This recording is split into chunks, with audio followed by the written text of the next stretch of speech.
a noticia de fai pouco. Alerta laranxa en gran parte de Galicia. Unha fronte moi activa da tormenta tropical Sebastián se desplazou desde as Azores ata Irlanda. Atravesou o martes 26 de novembro de 2019 Galicia, deixando unha situación moi difícil en gran parte da comunidade e distintas alertas polo intenso vento que superaban os 130 km/h. Despois de falar dos accidentes provocados polo vento, imos pasar a traxedia dun xoven cazador. Morreu un xoven cazador dun disparo accidentalmente en Ourense. Un xoven de 21 anos en Ourense faleceu o día 25 de novembro de 2019 ao dispararse accidentalmente ca súa arma. Víctor estaba con outros compañeiros cazando perdices cando a escopeta disparouse ferindo mortalmente. Foi o seu compañeiro quen deu a voz de alarma ao 112, que non poderon facer nada por salvarlle a vida.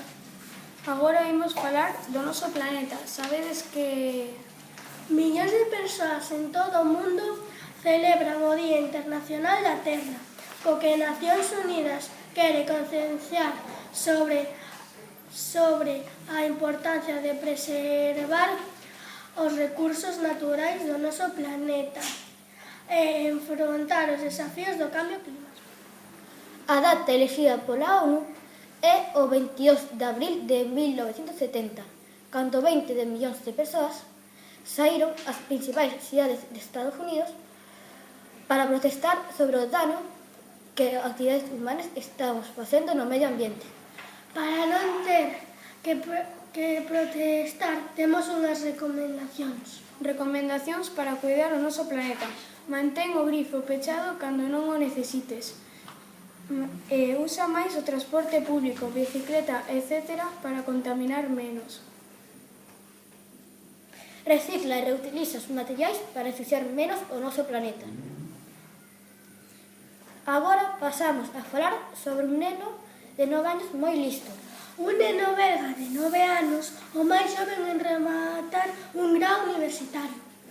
No ano 2018, un neno belga pasou o bacharelato e, con 8 anos, pode ingresar na universidade. O pequeno superará o récord estadounidense Michael Croney, que con 10 anos rematou a carreira de antropoloxía en Alabama.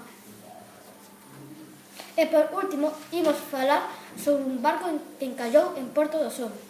Un mariñeiro morreu o 15 de novembro tras embarrancar o cerqueiro Divina do Mar en Porto do Son.